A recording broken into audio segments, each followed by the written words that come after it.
गुस्साए पुतिन ने यूरोप पर किया बेहद घातक हमला। अब पश्चिमी देशों में मच गई भयानक भगदड़। लोग मरने को मजबूर, रूस के कहर से बचना मुश्किल। दोस्तों, पिछले 6 महीने से जारी रूस यूक्रेन युद्ध के इतना लंबा खिंचने की कोई आशंका नहीं जताई गई थी।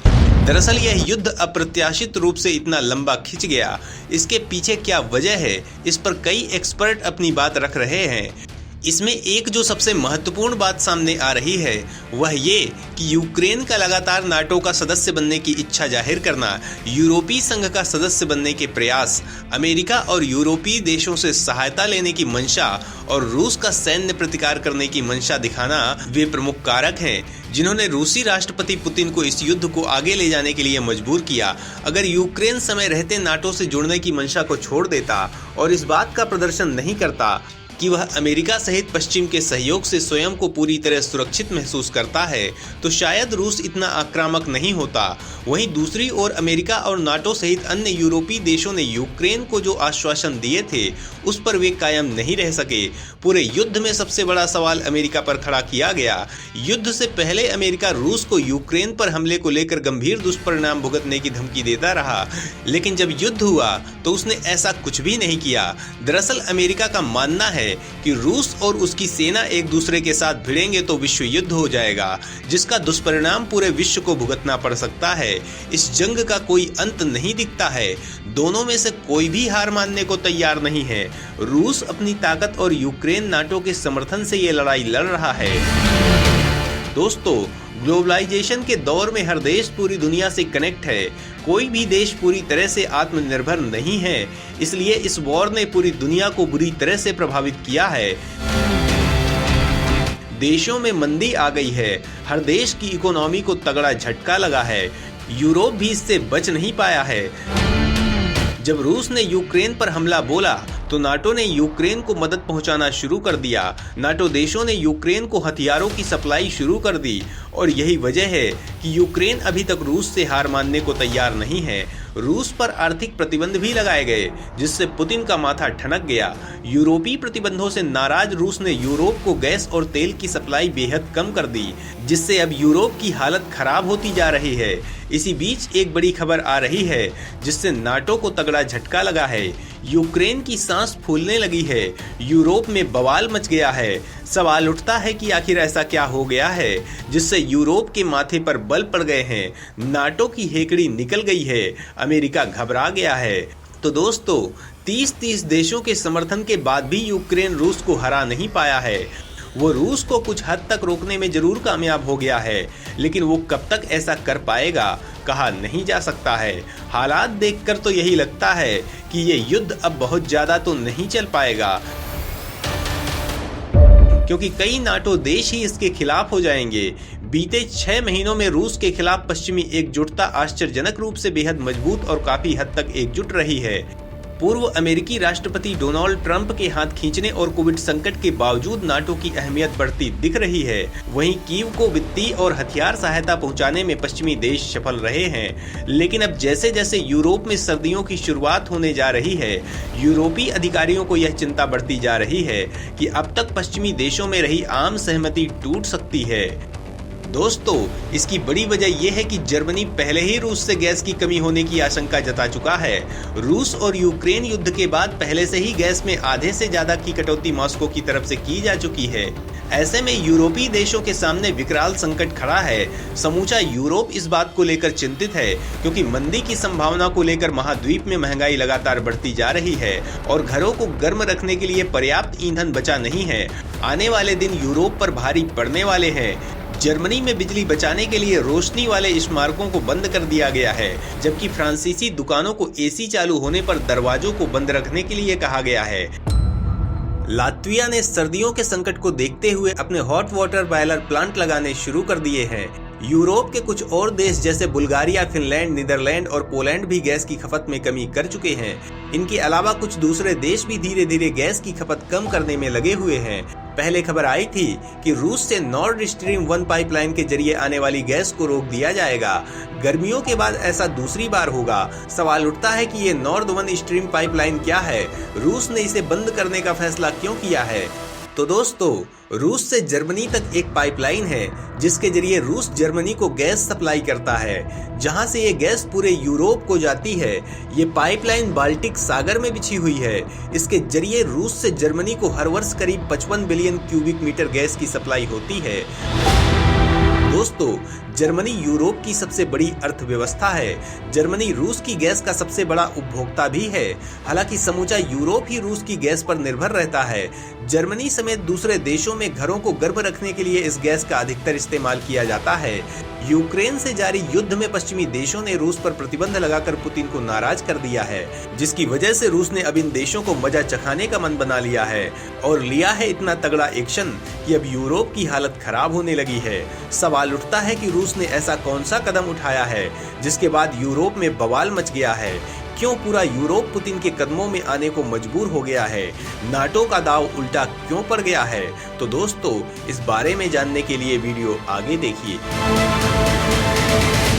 पहले अमेरिका ने लगाया था रूस पर प्रतिबंध, अब रूस के पलटवार का नहीं है कोई जवाब। दोस्तों, रूस ने अब सचमुच यूरोपीय देशों को गैस सप्लाई रोक दी है, जिसके बाद यूरोप के भीषण ऊर्जा संकट में फंसने की आशंका जताई जा रही है। यूरोपीय गैस ऑपरेटर नेटवर्क एंटसॉग ने कहा कि नॉर्ड स्ट्रीम पाइपलाइन के माध्यम से यूरोप में गैस की डिलीवरी रोक दी गई है। वहीं रूसी ऊर्जा दिग्गज गजप्रोम ने कहा था कि वह रखरखाव के काम के लिए 3 दिनों के लिए डिलीवरी बंद कर देगी, जिससे पहले से ही बिजली के बाजार में टेंशन बढ़ जाएगी। रूसी गैस कंपनी के इस कदम के बाद मॉस्को और ब्रुसेल्स के बीच की आर्थिक लड़ाई और तेज हो गई है और इस क्षेत्र के कुछ सबसे अमीर देशों में मंदी और ऊर्जा राशनिंग की संभावनाओं को बढ़ा दिया। यूरोपीय सरकारों को डर है कि रूस के यूक्रेन पर आक्रमण के बाद रूस पर लगाए गए पश्चिमी प्रतिबंधों के प्रतिशोध में आउटेज का विस्तार कर सकता है और रूसी राष्ट्रपति व्लादिमीर पुतिन पर गैस को युद्ध के हथियार के रूप में ऊर्जा आपूर्ति का उपयोग करने का आरोप लगाया है। हालांकि मॉस्को ऐसा करने से इनकार करता रहा है। यूरोपीय गैस आपूर्ति पर और प्रतिबंध के बाद ऊर्जा संकट बढ़ने की आशंका जताई जा रही है, जिसने पिछले अगस्त से पहले ही थोक गैसों की कीमतों में 400% से अधिक की बढ़ोतरी कर दी है, जिससे उपभोक्ताओं और व्यवसायों के लिए एक दर्दनाक लागत जीवन संकट पैदा हो गया है और सरकारों को बोझ को कम करने के लिए अरबों खर्च करने के लिए मजबूर किया गया है। जर्मनी में मुद्रा स्फीति अगस्त में लगभग 50 वर्षों में अपने उच्चतम स्तर पर पहुंच गई है और उपभोक्ता महंगाई दर अगले महीने लगातार तीसरे महीने रिकॉर्ड निचले स्तर पर पहुंचने का अनुमान है। नॉर्ड स्ट्रीम 1 के लिए पिछले महीने के 10 दिवसीय रखरखाव के विपरीत आगामी कार्य की घोषणा 2 सप्ताह से भी कम समय पहले की गई थी और यह स्टेशन पर अंतिम ऑपरेटिंग टरबाइन पर ध्यान केंद्रित करते हुए नॉर्ड स्ट्रीम एजी के बजाय गजप्रोम द्वारा किया जा रहा है। रिपोर्ट के मुताबिक जर्मनी के अलावा बुल्गारिया, डेनमार्क, फिनलैंड, नीदरलैंड और पोलैंड को गैस की आपूर्ति पूरी तरह से काट दी गई है और अन्य पाइपलाइनों के माध्यम से प्रवाह को कम कर दिया गया है, जिसे मॉस्को ने यूक्रेन में विशेष सैन्य अभियान कहा है। पेरिस में ऊर्जा मंत्री ने भुगतान पर एक अलग विवाद के संबंध में कहा कि गजप्रोम अपने फ्रांसीसी ठेकेदार को प्राकृतिक गैस वितरण बंद करने के लिए सिर्फ एक बहाना का उपयोग कर रहा है। वहीं गैस आपूर्ति को फिर से शुरू करने के बारे में पूछे जाने पर रूसी सरकार के प्रवक्ता दिमित्री पेस्कोव ने कहा कि इस बात की गारंटी है कि प्रतिबंधों के कारण होने वाली तकनीकी समस्याओं के अलावा आपूर्ति में कुछ भी हस्तक्षेप नहीं करता है।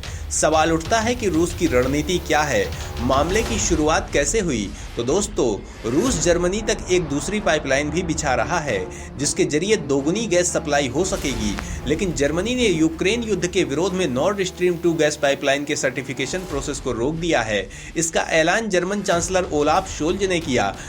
11 अरब डॉलर लागत वाली यह गैस पाइपलाइन बाल्टिक सागर से होते हुए रूस के साइबेरिया से जर्मनी तक जाएगी। यह गैस पाइपलाइन रूस और यूरोप के लिए काफी महत्व रखती है।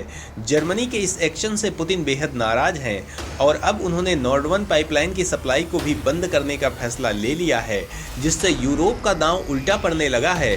नॉर्ड स्ट्रीम 2 गैस पाइपलाइन के समर्थन में रूस और जर्मनी का तर्क था कि इससे किफायती मूल्य पर गैस यूरोप के घरों तक पहुंच सकेगी। यह प्रोजेक्ट रूस की आमदनी का भी एक प्रमुख जरिया बनने जा रहा था। एक्सपर्ट्स का दावा है नॉर्ड स्ट्रीम 2 गैस पाइपलाइन की मदद से रूस यूक्रेन को बाईपास कर गैस को यूरोपीय देशों तक पहुंचाना चाहता है। इससे $2 अरब की ट्रांजिट फीस नहीं देनी होगी। यूरोपीय देशों को जाने वाली गैस पाइपलाइन यूक्रेन से होकर ही गुजरती है। हालांकि जर्मनी हमेशा से दावा करता रहा है कि नॉर्ड स्ट्रीम 2 गैस पाइपलाइन पूरी तरह से एक कॉमर्शियल प्रोजेक्ट है। इस प्रोजेक्ट के रुकने से रूस बहुत ज्यादा नाराज है और उसने यूरोप को सबक सिखाने के लिए एक्शन ले लिया है। अब हालत ये हो गई है कि कुछ पश्चिमी देश विशेषकर जर्मनी और फ्रांस ने सार्वजनिक रूप से कह दिया है कि पश्चिम और मॉस्को के बीच संवाद होना चाहिए। फ्रांसीसी राष्ट्रपति मैक्रोन ने बार बार कहा है कि कुछ बिंदुओं पर रूस और यूक्रेन के बीच बातचीत करने की जरूरत है। ये एक बहुत बड़ा मैसेज है। इससे ये पता चलता है कि अब नाटो पीछे हटने को तैयार हो सकता है। रूस की बड़ी जीत हो सकती है।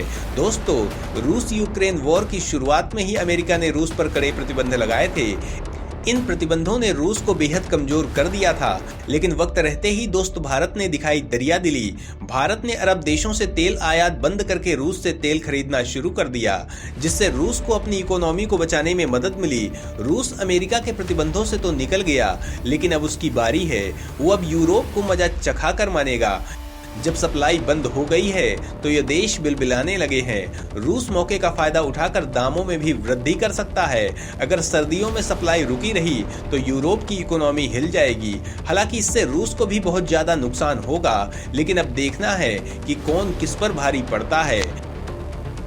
दोस्तों, भारत द्वारा रूस से तेल खरीदने पर यूक्रेन ने भारत का विरोध किया है। यूक्रेन ने कहा है कि भारत जो तेल रूस से खरीद रहा है उसमें यूक्रेन का खून मिला है। लेकिन दोस्तों, इस तरह के बयान का कोई मतलब नहीं है, क्योंकि यूक्रेन भी कभी कश्मीर के मामले में भारत के साथ खड़ा नहीं हुआ। वहीं पाकिस्तान और यूक्रेन काफी अच्छे दोस्त हैं, तो भारत ने अपने हितों को ध्यान में रखते हुए बिल्कुल सही कदम उठाया है। दोस्तों, रूस के एक्शन और भारत के कदम पर आपका क्या कहना है, बताना ना भूलें।